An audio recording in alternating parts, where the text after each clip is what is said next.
ሀብታም ፊደሉ 4 ነው። ሀብታም ድሃ ግን ፊደሉ 2 ነው። ድሃ አፍ እየከደኑ የሚነገሩ ቃላቶች አሉ። ድሃ የሚለውን ቃል ለመናገር አፍ ይከፈታል።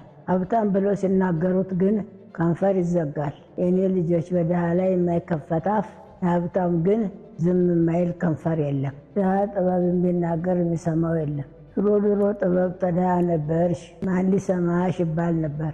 ባለጠጋ ወዝም ለዛም የሌለው ነገር ቢናገር እንኳን የዓመቱ ምርጥ አባባል ይባልለታል፣ በማስታወሻም ይያዝለታል። ነገር ግን የኔ ልጆች የሰው ልጅ ምንም ነገር ይዞ ወደ ምድር አልመጣም፣ ምንም ነገር ይዞም አይሄድም። ነገር ግን ይህን ረስቶ ይኮራል። ድሃ ብሎ ለመሳደብ ይቸኩላል፣ ሀብታም ብሎ እጅ ለመንሳት ይሯሯጣል።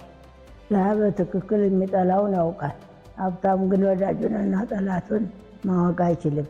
ባለጠጎች ቁም ነገርን ተድሃ፣ ድሆችም በረከትን ተሀብታም እንዲካፈሉ ተላይ ተወስኗል። የኔ ልጆች የብልጥግና መንገዱ ጥሮ ግሮ መስራት፣ ጎንበስ ብሎ መልፋት፣ ተፈጣሪ ጋር መስማማት ይፈልጋል።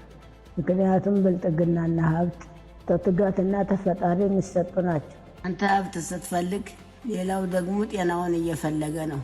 አንተ ጤናን ስትፈልግ ሌላው ደግሞ እየሞተ ነው። አንተ ቅንጡ መኪና ትነዳለህ፣ ሌላው ደግሞ በመኪና አደጋ ይሞታል። አንተ አዲስ መኖሪያ ቤት በገነባ ቁጥር ሌላ ቦታ አዲስ መቃብር ይቆፈራል። አንተ ፍርፋሪ በጣልክ ቁጥር የሆነ ቦታ ደግሞ ሌላው ሰው ለመኖር ብሎ ፍርፋሪ እየለቀመ ነው።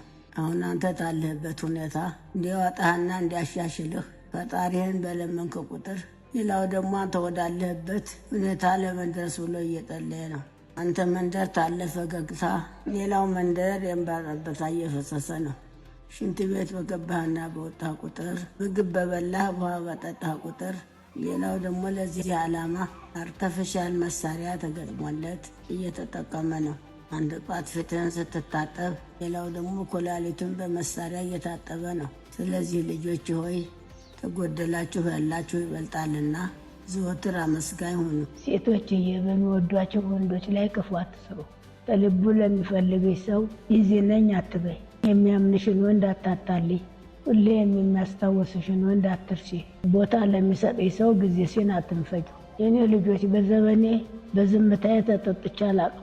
የኔ ልጆች በጠጣችሁበት የውሃ ጉድጓድ ላይ ድንጋይ አጨመሩ። የኔ ልጆች በሌላ ሰው እጅ ታለ በሬ እጃቸው ያለች ወፍ ትበልጣለች።